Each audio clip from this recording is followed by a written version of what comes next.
My name is Roger Schmidt. I am with Aql Series. I'm out of the Phoenix facility of HES, Securitron, Adams, Right, Full Drams, and Alarm Controls. And we're going to take you through power today. So we've got a lot of information we're going to cover. And keep in mind that, Russ covered a lot of the educational information earlier this week. So just kind of, like I said, if we want, you can always go back and you can reference the materials you had there. But I am going to put you to work today. A lot of it's going to be, everything we're going to do today is primarily going to be in chat.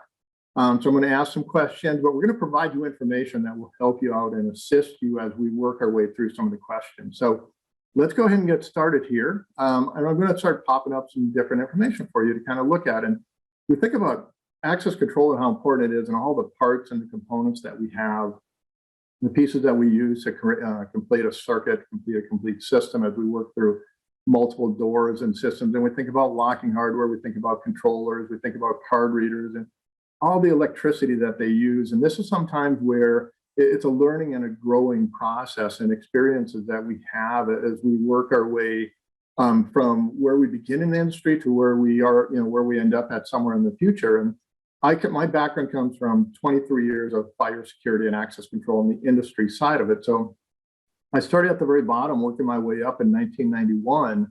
But learning and understanding all the different parts and pieces. But as we grow, we start putting together systems. We understand electricity and how much electricity we need to make some of these different components work. And sometimes we set systems up at 12 volts. Sometimes we set them up at 24 volts.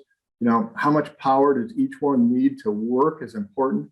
Understanding that we have some commonalities in some of the products that we have where we're going to use the same volt, the same amperage drop, whether you're at 12 or 24 volts. And this is where we're going to talk about literature a little bit.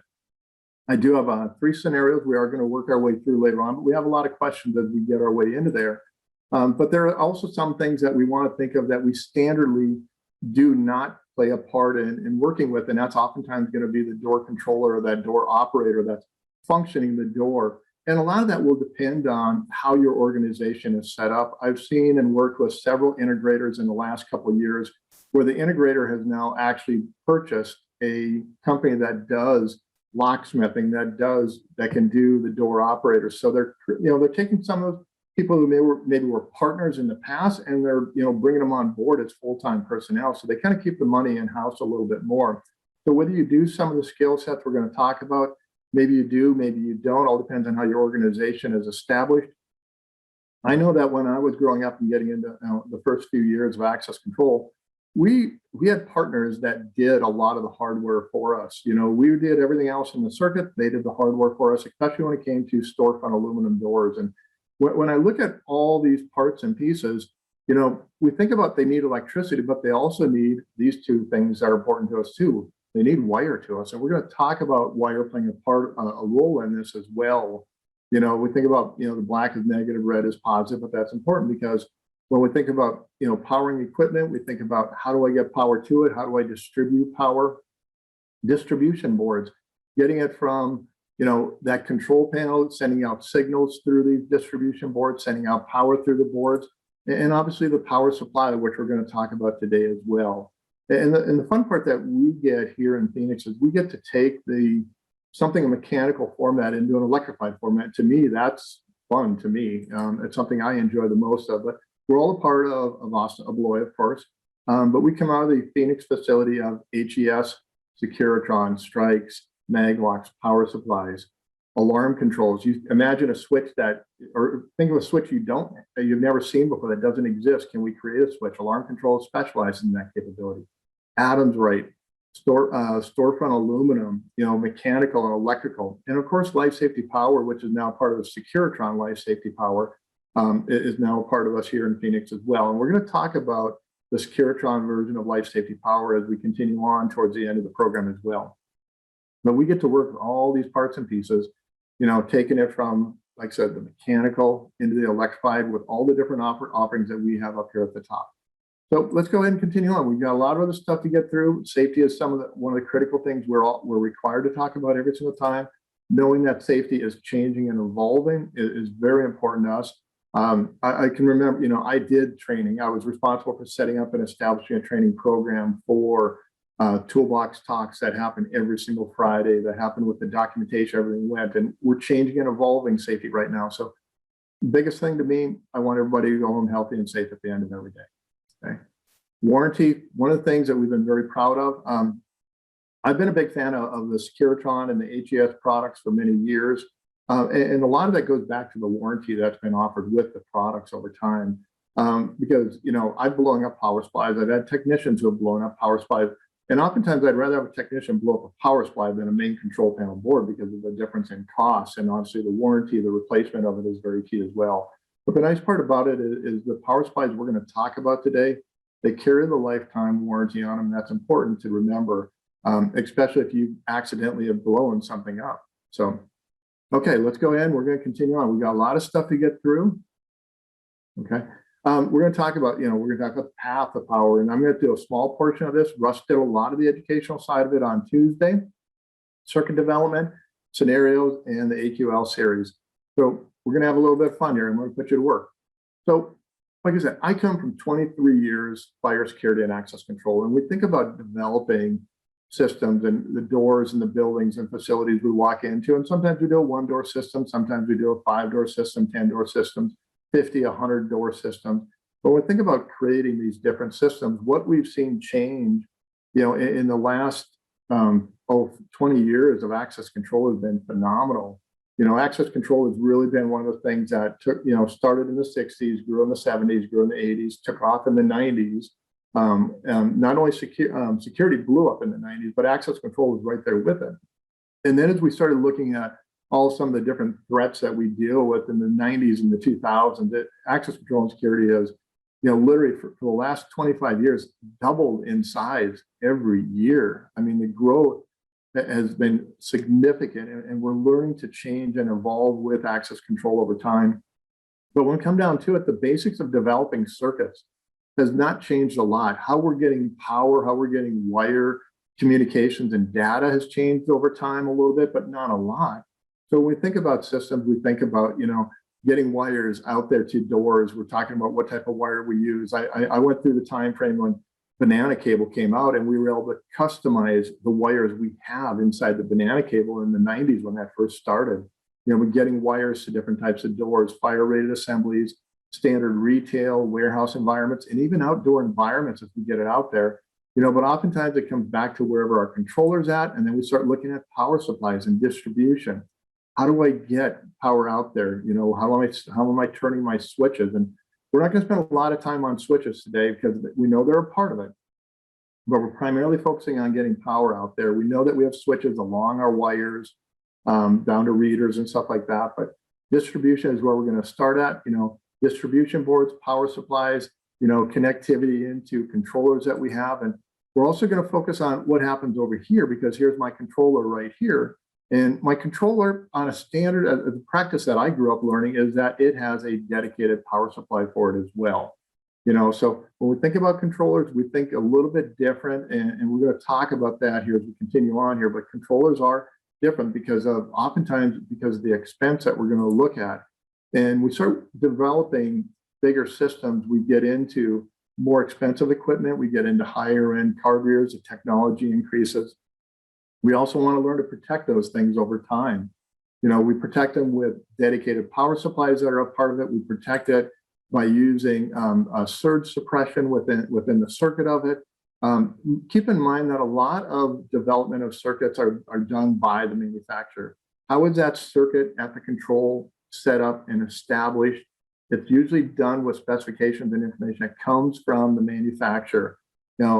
Whether you're working with Linnell, Software House, American Magnetics, all the other, there's literally probably about 60 to 70 major access control companies out there. And they're going to give you specifications on how to put these circuits together, especially when it comes to the head end.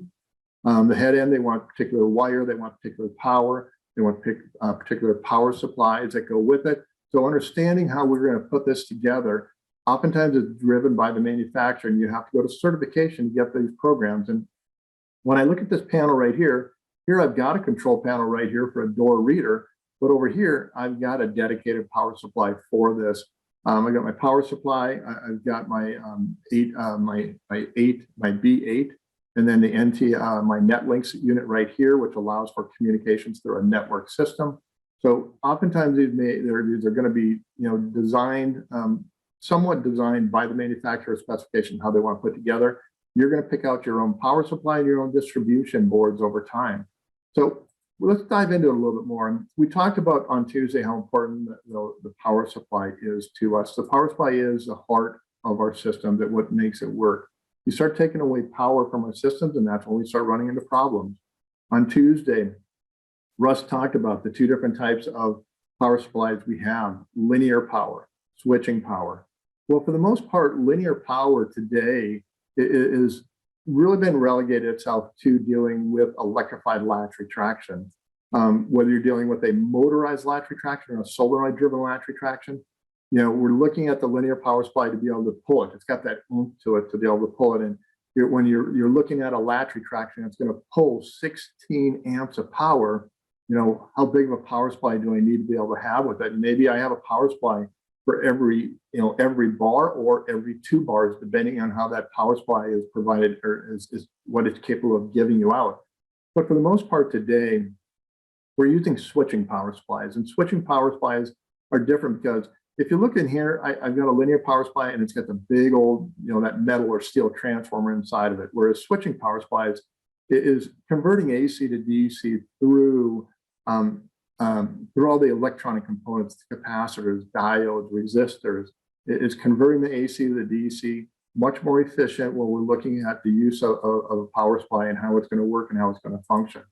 And when we think about a power supply is basically, it takes that power in, it converts it from AC to DC and gives you one single output. It gives you one single output to work with.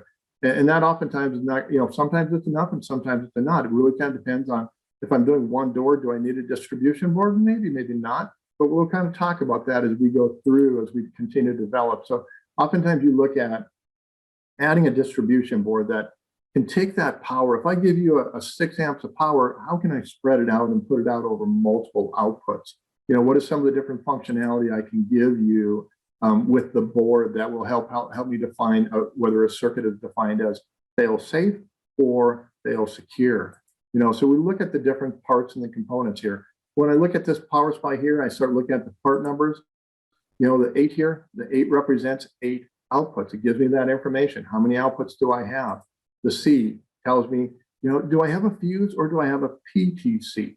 On Tuesday, Russ talked about the difference between fuses and PTCs. Today, if you call and order a distribution board or a power supply and you don't say fuse or PTC, more than likely you're going to end up with a PTC as your power source or your power distribution board you're going to get. The 1R represents one relay. And then the last one over here, well, the relay is also a part of your fire alarm relay here. So that deals with your fire alarm relay, which is sitting up in here. And we'll talk about the fire relay a little bit later on. And then you have a 1 up here, and the 1 goes back here to my PTCs. Is that a 1 amp output or a 2 amp output? If we go back about 3 years ago, the standard output of any output, I may have 8 outputs here, but the standard output was up to 1.23 amps. 1,230 amps was standard output. And pretty much across the board, all manufacturers went to either a 1 amp output or a 2 amp output. And that happened a couple of years ago. But when we look at boards, it's understanding what are all the parts and the pieces that we have, what are the capabilities of different distribution boards, because to me, the selection of the distribution board is more important than the selection of the power supply. And we're going to help you understand why, because we have to ask certain questions as we're designing our systems. So we start looking at our different boards, what are the functionality that comes with it? These part numbers give us information, information as to how many outputs we have. Do we have a fuse? F represents fuse. What are those fuses rated at? Are they rated at 1 amp or are they rated at 2 amps? So when you look at different part numbers here, 8 outputs, PTC 1 here, I've got 8 outputs, PTC, 1 relay, a 2 amp PTC right here, a different type of PTC, a 1 versus a 2. And we can do this with all the different boards. And the nice part is, as Russ explained on Tuesday, is all these boards are UL 294 certified. All the distribution boards are certified to work with any of the power supplies, which is really a nice kind of thing that we've done. But when we start looking at getting into a selection process and how we're going to work with this. It's identifying different boards, different inputs, outputs that we have a capability of. You know, a PDB, power distribution board, 4F fuses versus 4C PTCs. And when I get up in here, I get into fire relays. So I've got boards with and without fire relays. You know, what type of outputs do we have? You know, on Monday or on Tuesday, Russ talked about the PDB 8F8R. That's a big distribution board that gives you full independent switching of all 8 switches with 8 individual relays that come with it. And that's a bigger board out there that oftentimes we're using in some of the higher end access control products that we have. But the other thing I want you to keep in mind down here is when we're looking at the different products is understanding the fuse versus the PTC. Do you want 1 or you want 2? And Russ made it very clear. He and I, when we look at, if I'm going to buy something, I don't want to limit myself by having 1 amp of output. Give myself 2 amps because I may need it. And you're going to see why in a little bit. They're the exact same price. It doesn't matter. But then these boards down here also require electricity to work. So we have to be familiar with the different boards. We have to understand the features that come with some of the different boards that we're going to work with.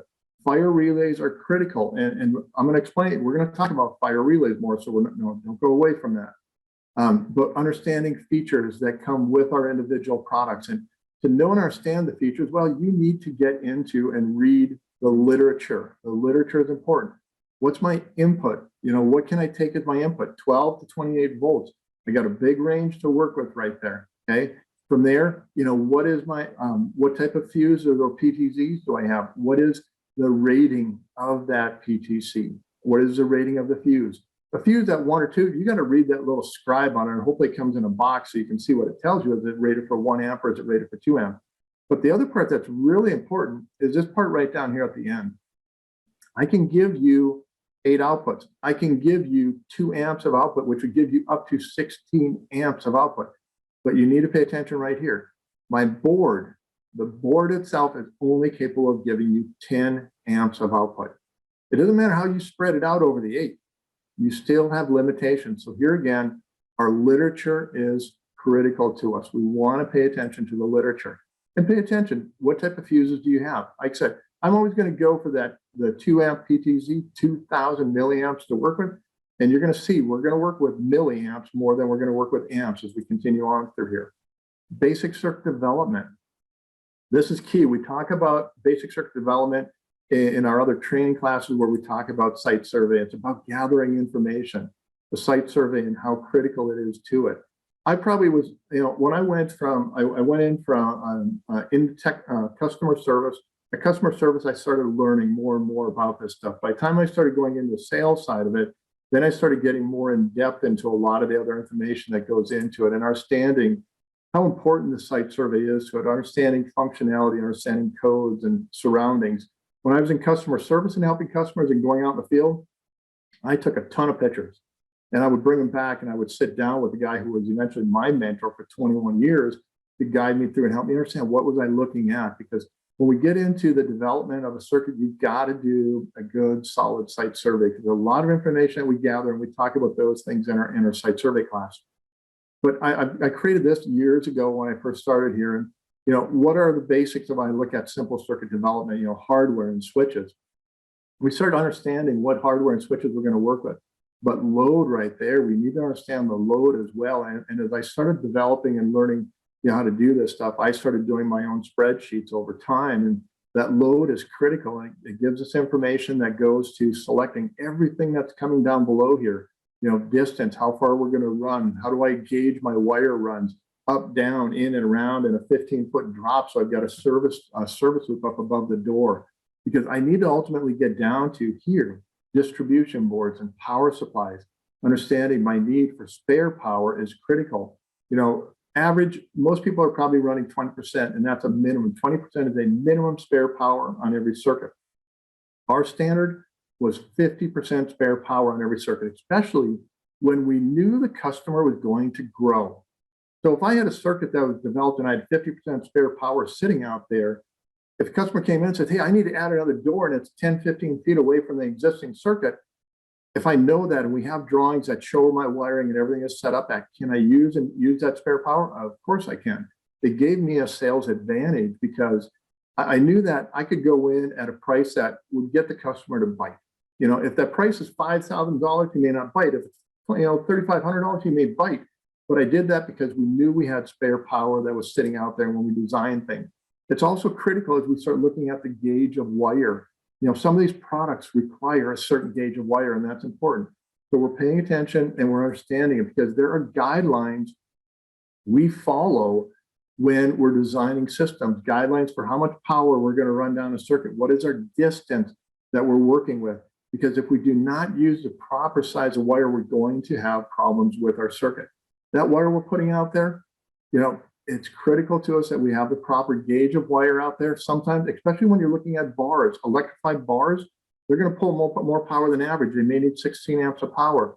Electric strikes and magwatts, you want 18 amps and an 18 gauge wire. So a 16 gauge wire to an 18 gauge wire. We're going to show you that here in just a minute. 20 gauge wire, 22, 24, different gauges of wire, and you're going to see the sizes. But remember, the smaller that wire gets, the less power you can run down it, the less distance. You get out here in distance, I'm sitting here running, I'm going to run a half an amp of power out here. The further out I get, you can see the gauge of wire changes. So we need to understand how this is going to work. I'm going to take you back way old school. This is one of the first calculators I was ever given to work with by my mentor, and it's a very valid calculator. I actually took and I put this together, and it's an Excel spreadsheet that I just kind of grabbed up, and I put together a circuit with how much power can I have? 2 amps of power. My power supply is 6 amps of power. My voltage drop, my minimum, what is my allowable voltage drop? What is my gauge of wire? And with this calculator, I'm able to calculate end of line resistance. And these are things that we not only do for fire alarm systems, but we should also look at doing for access control systems. And just with all the parameters being the same, other than the gauge of the wire, look at how my voltage drop is going to change. With an 18 gauge wire, I've got a higher voltage drop than with a 16 gauge wire. So our gauge of wire over here matters. Using the proper gauge wire is important. And we will stay on at the end of the class. We will stay on. If you're interested in seeing more of this, I do have an Excel spreadsheet. I can show you how it works and how it functions a little bit. But if we get done at the end of the hour, we'll always stay on and answer any questions that you have. So let's go ahead and we're going to take a look at some of the different scenarios that we have created today. And this is where we're going to kind of put you to work, because I'm going to give you information. I'm going to show you how I gather information. I'm going to show you how I start gathering up and putting numbers together. And then we're going to have you help me select distribution boards and power supplies. And we're going to kind of talk about why. Why are we looking at certain boards that we're looking at? So remember, we talked about this on Tuesday. You're going to develop your circuit. Selecting your hardware and your switches is important. Researching the amperage draw for each part that needs electricity. If it needs electricity, a red and black wire to it, how much does it need? That's important as we develop our circuit. We're going to do our math. We're going to show you and work our way through the math. One of the nice things that the calculator, the Excel spreadsheet gave me, it would calculate everything for me. I literally put in the numbers. I gathered the information. I did the research, how much amperage everything drew, and I did the research for every single circuit that was developed. Outputs. How important are outputs? How many outputs do I need? How many, count them up. How many do I need? Fire relay is critical. Do you need a fire relay? And fire relay is driven by code. The fire relay need is driven by code. So we need to understand it. Selecting the distribution board, we're going to walk our way through that. And then ask questions if you don't know. Let us help you. And these are questions that if you call in, we're going to kind of ask you the same thing. What is your load? What is the load of the system? How much are you going to be drawing? Spare power. These are things that if you call in for tech support, we want to be able to help and assist you as well. So I've got 3 different scenarios, and we're going to start out simple. We're going to kind of build our way up. Okay, so on my first scenario here, I've got a simple retail shop. I've got a retail shop, and she wants to be able to set up access control on her front doors. Her employees are losing their keys to their doors, so we're going to help her set up an access control system on her little shop that she has. So we've kind of done a simple wiring diagram that comes with here, and I've kind of laid out my parts and my different pieces that we have here, and I'm going to put on an electrified bar on the door. That's my decision. I site surveyed it. This is my best option. And we're going to put an electrified bar on her door. So she's going to end up with a bar. In conjunction with that, we're going to put a 7-day timer. So basically for business hours, she's going to have a timer that's going to unlock her door from 8 to 5. So we've got a timer that's built into it. And we've got a little controller sitting over here off the side. That's my keypad. That's to be able to let me enter during hours or let me enter in after hours if I need to. So we've got some control. And what we need to do is we need to figure out, okay, what do I need for boards and distribution boards? So I've got my values here that give me a start. I've got a 7-day timer, 12 to 24 volts, 170 milliamps. 24 volts, my motor, it's a motor driven bar, 1650 milliamps. I've got a keypad over here, 170 milliamps at 12 or 24 volts. We gather information and we start doing our math. I would take that information, I would put it into an Excel spreadsheet. That spreadsheet helps me, I do my basic math. I can also use the spreadsheet I showed you earlier on when determining my wire and my gauge size, because it's going to tell me my resistance levels I'm going to deal with. But today we're focusing on power supplies. So here I do my math. I take my numbers, my motorized bar, my timer, my control panel, I do basic math. When I do that, remember, I'm going to use a best practice of 20% here, and we start adding up information. 1990 plus 20% gives me 2,388. So is everybody ready to go to work?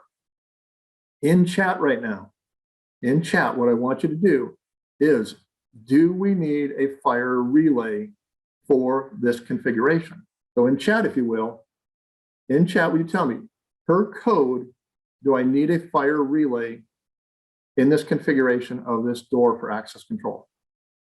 Anybody tell me in code? Okay, so I've got a yes. I've got a yes out there. Thank you. I've got a no, so I got a 50-50 right now. So this is where we have to, like I said, I'm a big proponent of knowing and understanding the code. Okay, so we've got a 50-50 right there. So let's take a look at this. So do I need a fire relay? My answer on this per code is no, I do not. So I do not need a fire relay per code when I set this up on this door. The only thing that would change that is if we have a local amendment. I got a second yes that came in, is if we have a local amendment that came in and says, yes, you do have to tie this into the fire alarm panel. But I've never seen anywhere in the United States, any of the jurisdictions I work with, that would require a connection to the fire alarm panel for this. My next question is, how many outputs do I need? How many outputs? Anybody in chat, tell me, how many outputs do I need to be able to set this up? Okay, I could go 3, okay? If I needed to, could I go to 2? Could I also do 2? And the answer to that is going to be yes. I could do 2 if I had to. Maybe I'm going to add, maybe I want to leave a couple of spares open in the future, but realistically, that right there throws me a big one. That 1,650 milliamps is a big load to pull. So I know it's going to get its own load right. It's going to get its own output right there. So let's take that information and let's bring it forward. I do not need a fire relay. I need 2 to 3 outputs. So without worrying about which board on here am I going to select, which distribution board, based on the information, I do not need a fire relay. I do not need an output. Which distribution board are we looking at using? Anybody in chat? Any kind of input? Okay. Which distribution board will we need on this type of configuration? Okay. We look at size. Oftentimes we may be considering cost. I may have someone that's going to be real tight, a pencil. So I've got to really have a sharp pencil when I'm doing this. What do I think is the future for growth? If I don't think this little retail store is going to grow very much, can I go to a 4 output board? Or do I go to an 8 output board? I don't need a fire relay, so I need to keep my pencil tight. I'm probably going to go with the 4 output board as we select this. So my options are either going to be the 4 or the 8. From there, thank you, Katie. From there, we're going to go on to the selection of power supplies. From power supplies, we take forward the information we gathered earlier. I know my total circuit capability is 2,388. Based on that information, can anybody give me, what do you think is going to be our best option for selecting a power supply? We've got a lot of options out here. We've got dual capability. The AQD represents 12 or 24 volts, whereas we have the singles up here, the bigger ones up here, that are either going to be 12 volts or 24 volts. Anybody in chat tell me which power supply you would select in this application here? We know we don't need a fire relay, so that's out. But which power supply would we reasonably select for this type of application? Anybody in chat? A little bit of feedback, help me out here. The nice part is, if anyone sees on here, we have an AQD1. That is the only board, a power supply board that has its own fire relay built into it. And that board is a great little board. If you have to all of a sudden add a door that needs a fire relay, you can add a power supply and a fire relay right there, all in one board. Or if you have to go with, or if you have to add a mag lock into a circuit at some point, you need a fire relay. We can get a power supply and a fire relay built into that one little board by itself, especially if you've got a mag lock that needs a connection into the fire alarm panel. Okay, so I've got one AQD4. I like that, and that's based on I need spare power. I know the 2000 is too small. The six might be good if I think I'm going to grow, and we'll talk about that here. So let's look at, we start selecting our boards. Here, I'm going to go with the 4. I can go with the 4F or the 4C, but I need that 2. I need that 2 sitting out there, and the reason I need the 2 is because of that 1,650 milliamps I need for my bar. I know it's going to draw power, but it's a minimal power draw. So I pulled out, what's my distribution board going to be? 4F, 4C, doesn't really matter that much. To me, one way or the other, I like both the products. And then selection of my power supply itself. And we start going through, we verify our questions. Do we need a fire relay? No, I do not. I've got I've got spare outputs if I need them. If I set everything up on 2 outputs, I've got my spare. Validate that power for your bar. If you've got an exit bar on the door, you better validate how much electricity you need to make it work. So with this one here, my power supply and distribution board, when I come up with a part number, it's going to be an AQD4-4F will go with the fuse with a 2 amp output on the individual outputs themselves. Work through the process. Follow it up. We've got more coming up here. So I've got another one. This one we're going to get a little bit bigger and a little bit different. Here again, we're going to challenge you for understanding codes and standards as we work our way through this. Okay, here I have a vestibule. This is a pawn shop. So you've got an outer door, and then you have a vestibule that you're going to come into. And the vestibule has 2 separate doors on it. So if you turn right, I can push a button for one door. Turn left, I can push a button for the other door to be able to let you pass that door. We're going to lock down and secure these individual doors. We're going to, in this situation here, I need a 3-door controller. So they don't come in 3s, they come in 2s, 4s, 8, they come in equal sizes. So in this situation here, I'm going to have 2 2-door controllers. Each unit is going to draw 1,100 milliamps. So each one is going to draw that. So here I've got my controllers up front. I know what I'm working with. From there, I work my way through hardware. We do our site survey, what kind of hardware we're going to put on the doors. Front entrance, I'm going to put an electrified bar on that front entrance.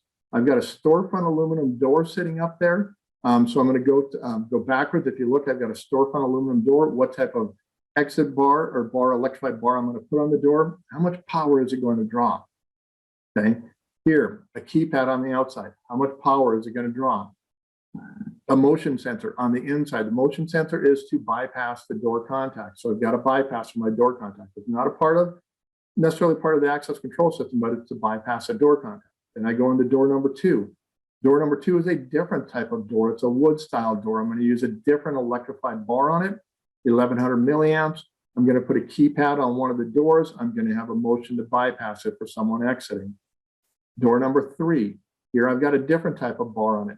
I don't need another keypad on the other side of it. So I just put the electrified bar on it so I can control entry onto it, into the area. I still have my motion detector. So I have a simple system designed to be able to fit the need of this pawn shop. As they continue to grow, they want to secure that front door more and more. So we go in, and I would use my Excel calculator, and I would start doing the math and figuring out how much power do I need. We fill the information in. Circuit 1, what's my circuit? What do I find on the circuit? Circuit 2, I do my math. What is the information? How much am I going to draw with each one of the devices? Circuit 3, I've dropped off the keypad. I'm not going to draw as much. And oh, by the way, down sitting over here, I've got my controller.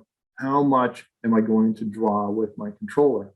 And we start doing math. We go backward, and we go back, and we start doing our simple math. We add 20%. We add up all of our math. And when I add it up with 20% spare, 5,000 280 milliamps. So I've got a lot of power sitting there. I want to be able to use it. I want to make sure I select the correct products. I want to make sure that maybe even I have growth or room for the future for growth. I do the same thing over here on my controllers. Remember, as I go back to the front end, when we talk about controllers, we have dedicated power supplies for our controllers. And what are my two questions left? I have two questions left I need to answer off of this. One, do I need a fire relay? Okay, go back to questions. Do I need a fire relay on this configuration? Anybody in code? What is the code requirement going to be? Do I need a fire relay on this configuration I'm setting up for this facility? Anybody in chat? Any thoughts on, do I need a fire relay per code in the hardware and the circuits as they're developed and showing right here? Anybody? Yes or no? Any thoughts? Depends on the hardware. It does. The hardware really makes a big difference. How that door is being configured. If I set up one of these doors as a delayed egress door, does that change? Yeah, it does. You know, delayed egress, I've got to go back to the codes. If I put a mag lock on a door, a mag lock with a motion detector and a 30-second timer, does that change? Yes, it does. But in the configuration we have here right now, per code, I do not require a fire relay. I do not require a fire relay. I start looking at what are my outputs? How many outputs do I need? And one of the biggest ones I go back to, that electric bar. And I've got 3 electric bars sitting up here. That makes a big difference when I'm starting to look at the part numbers for my distribution boards and my power supplies. Right now, I know I've got 3 separate outputs right there. 3 bars, 3 outputs. Can I start combining some of these? Yes, I can. If I do that, I can get myself to 6 outputs. I can spread it out to 8 if I want to. I have the capability. The nice part is I know I have 8 outputs to work with. I also know I have limitations I'm going to have to deal with based on my electrified bars I have here. And these bars, we're talking about not solenoid-driven bars. We're talking more often than not about motor-driven bars today. You know, we're getting away from solenoid. We're going to motor, and we're going to drop that down. Many of the new generation motor bars are actually under 1 amp of power today. Under 1,000 milliamps of power they're going to draw today. Okay, so let's continue on. We gather our information, we understand what we're looking at, and then we go on to the next step. What distribution board do I need? Do I need a fire relay? No, I do not need a fire relay. How many outputs do I need? Okay, anybody in chat, can you give me any feedback here? Which board am I looking at, using? Can you give me an idea of which one of the boards you would select in this application here? Think about the number of outputs we need. We do not need a fire relay, so I can take out the fire ones over here. Maybe, we look at, what do we need? What are our possibilities? 4 is too small. We know that right away. It's going to put me up here sitting in the 8F or 8C. Do I need a fuse or do I want a PTC?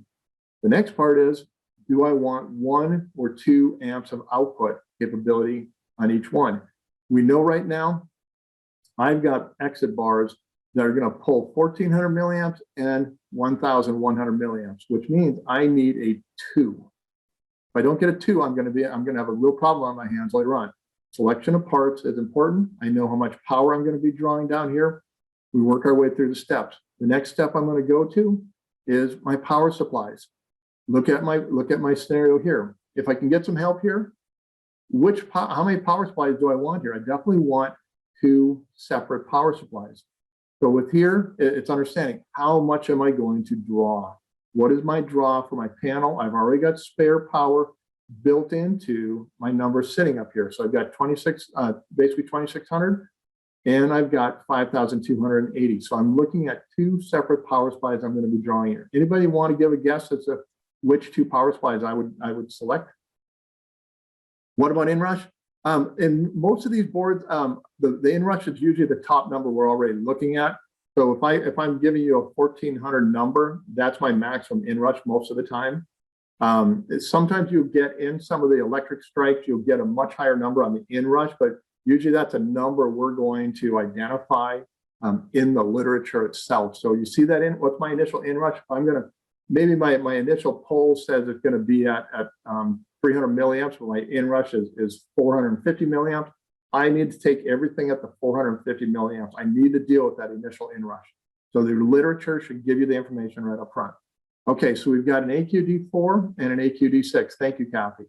Okay, those are right up my line. That's exactly what I'm looking at when I think about my power supply for my main control panel. I've got an AQD4, and then for my potential, I've got an AQD6 for the 5280. Now, this is where I'm going to really kind of think about when I go back and I look in here. My power supply for my control panel, AQD4. Plenty of spare power, especially if I add another one into the future. I can add one more a 2 amp because I know 1100 milliamps. I've got spare power. My distribution board, I can definitely go with a 4, but maybe I kind of think, is this customer going to grow? Is this customer going to grow and throw me into another situation in the future? The cost difference, I may throw myself over and give myself that fire relay just in case. I still get my 8 outputs. I'm going to get myself a fire relay built into it, but I have room to grow. I have room to grow here. And then I've got that 2. I got that 2 amp output on my distribution board. From there, I'm going to go to a bigger board. I'm going to go to a bigger power supply. So could I feasibly get away with a 6? Yeah, I could. But if I'm going to think about the future to grow, the cost of going up from the 6 to the 10, it's relatively small, and most people are never going to notice that few $100s. Because that's going to be a part of my conversation with the customer. I think you're going to grow. He thinks I may grow, I may not grow. So I'm going to put you up in a bigger power supply now. I'm going to put you up in a bigger distribution board, which is going to give you some expansion capabilities. If you potentially do something in the future that needs to have some type of a fire relay, I've got you a board already sitting inside there. We ask those questions. We keep those things in the back of our mind. Expansion capability, spare power for future growth is important to us.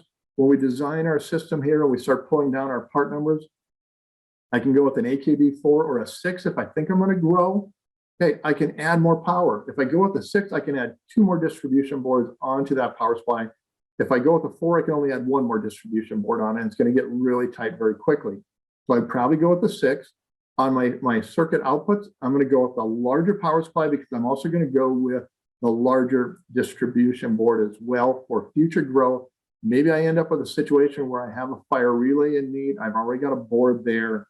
So I'm going to think about future growth as well. If you've got to have a sharp pencil, if I'm working in a small retail shop, not going to grow very much, I can stick down with the basic. I'm going to have a sharp pencil because I know I'm probably bidding against people. I remember the time when we would walk in and we're bidding against 10 or 15 people. And I said, no, I'm not going to work with that because I knew I was never going to be the cheapest guy, but if you want quality and, you want to chase the projects that are worth looking at. Okay, let's go forward. We're going to talk about our next one here. Here I've got a brickyard, which includes an outdoor gate capability. I'm going to set up a couple of doors for access control. I'm going to use a 4-door controller on this situation. That 4-door controller in this situation is going to draw 700 milliamps. Okay. Here again, we work our way through the process. We do our site survey. What are we going to put on the front door? Here in this front door, I've got a double door. I'm going to put on 2 single 800-pound mag locks. Each one is going to draw 325 milliamps. Keypads, a 30-second timer button. I've got a Rex motion detector. Door number 2, I'm going to put an electrified bar with the keypad. I'm going to put a little PGU on too, because if that door stays open too long, I want it to scream at somebody to say, shut me. Okay. I'm also going to do a perimeter fence in this application here. I've got a perimeter fence. I'm going to put my big mag lock out there. How much power do I need? Keypads, emergency override, fire department overrides, a lot of stuff that I'm going to have to worry about powering. So we go through there and we start doing our math, just like we've done before. Each circuit is going to end up with its own math. Remember up here, I have 2 single mag locks, so I need to add my 325 in there twice, and I do my math. Make sure your math is detailed. If you come off, I don't know how many times we get a tech support call, and the biggest issue they run into is I don't have enough power at the lock. By the time I get down to that end of that lock, what's my voltage? What's my line drop been through all the switches, all the distance and the runs and everything? That is where a good line calculator will help you out as you work your way through the steps and process. Circuit number 1, circuit 2, circuit 3. What are my controllers? You do the math process again. Add everything up. Figure out what are your values. How much am I looking at using for each one of these? Distance will play a role in this. This is where we're going to go back to our previous chart that we showed you on, how much power I'm going to send down the circuit and what is my distance. You cannot mess up your gauge of your wire. It's very critical what we're going to work with. Same thing here. All these pieces go together. You need to make sure we have a good, clean process of how we're developing our circuit, make sure it all makes sense, make sure we double check the math. And oftentimes we'll have an engineer sitting in back that does it. I wanted to learn it. It helped me learn and grow. It took the pressure off of some of my other engineers, but knowledge is power. Power is money. It all grows together. Do I need a fire relay in this situation? Yes or no in chat? Can anybody tell me, do I need a fire relay? Very good. Thank you, Kathy. Thank you. We need a fire relay in this one. We're going to talk about why. Part of it is code number one, door number one, mag locks, keypads, 30-second timer. Requires it by code. Outputs. How many outputs am I going to look at? Anybody want to guess on outputs on this one? How many outputs am I going to look at needing? I can squeeze this in on one board if I want to. It's going to be tight, but I can do it. So on this one here, it's going to be 8. I can do this with an 8 output board. So it's going to be tight, but we can do it. Especially if we're looking at keeping our numbers pretty sharp and tight on some of this stuff. We take that information. Do I need a fire relay in this situation? Yes, I do. I do need a fire relay in this situation. I've got a small door system, only 3 doors are going to be a part of this. I start looking at outputs. How many outputs do I need? With that, I can eliminate very easily which distribution boards I can get away from. And I start looking at other boards. What are my output capabilities? I know my 1 is too small, so the 1's going to be gone right away, which really takes me down to a board I can work with and I'm very familiar with, and a bigger board, which really gives you a lot of flexibility, but it's a very high-end board. Oftentimes you find these, especially when we get in with real big integrators, when we talk about multi-story buildings. You're talking about a relay system setup that gives you 8 individually switched outputs. Phenomenal technology and capabilities, but a lot of people in a lot of situations, they're going to sit down here on the 8F1R system because I like the flexibility down here as well. Remember with the 8F1R, I get 8 switchable outputs, or eight outputs that I can configure whether it's going to be fail safe or fail secure on it. So I'm going to go with the 8F1R2. Then I go into my power supply. Which power supply am I going to select? I know in this situation here, I need 2 separate power supplies. My power supply main control panel, my maximum, is my 850 milliamps. Now that one, I'm not a fan of that one. It's going to be a little bit too small for me. I'm too close to where I want to be with that. Okay, so I'm going to look at something a little bit bigger and probably go into that AQD2. Okay, circuits. How much do I need? Here again, I'm going to go back and I'm going to say, what is your future potential for growth in this application as I start selecting my power supplies? The 3269, I could go to a 4. What am I going to go to? Here we start looking at parts. Access control for the power supply, AQD2 minimum. Distribution board, I'm going to go to that. I do need a fire relay. I know that by asking my question. Do I need a fire relay? HC1R, 2 amps. I need that power. I want that 2 amp output. And then I start selecting my power supply. 4 is going to be too small for me. If I think this customer is going to grow, even if they add 1 more door, I'm sitting right there where I don't want to be at that 4. I'm too tight to the 4. I want to go to the 6. And we have to understand how important is that fire relay. So who can tell me, besides the front door, why else do I need a fire relay on this? Anybody in chat tell me? Do you remember what else in this whole thing kicked off the fire relay requirement? I know on my front door I had a mag lock, motion detector, and 30-second timer. What else is my kicker for a fire relay on this? Does anybody remember? Anybody remember what we have? So we have extra outputs. But what about this guy right here? This guy here is a TOMAR system. Part of a TOMAR system that is going to allow for connection for fire department. Very good, Kathy. Very good. A fire department connection, which is going to allow for that gate to be opened by the fire department when they come to it. You're going to need a fire relay, which is going to trigger that. Thank you very much. Okay, so understanding codes are important. Understanding how systems are being configured is critical. When we start ordering parts, I break it down. I need a power supply. I need a dedicated power supply for my my control panels. My power supply I'm going to order out here for the rest of my circuit. I'm going to go to a 6 If I think they're going to grow and there's potential to grow, I may even go to a 10. But I definitely want the bigger board. I need the bigger board for the fire relays right off the top, because I have a fire relay by code for my front door and by code for the fire department. Okay, let's take a quick look at the Aql series, because this is where we're really looking at that next generation of access control power. And the nice part about it is this is part of the service that is not only allows for an immense amount of flexibility for the customer to be able to see and monitor their system, but it also allows for the integrator to play a part and a role in it. It also gives you the opportunity for recurring revenue, depending on how you design and you set up your different circuits.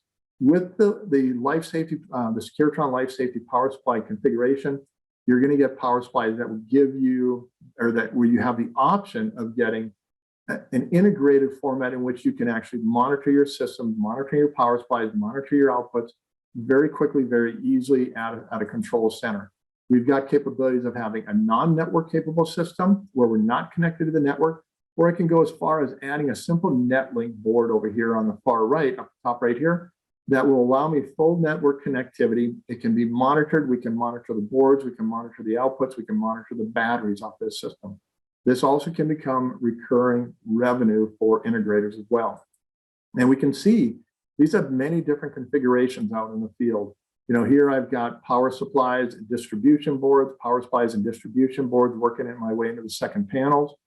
Here I've got a monster system over here where you can see I've got multiple boards for card readers all the way across here. I've got power supplies that are dedicated to controlling the power just for these boards.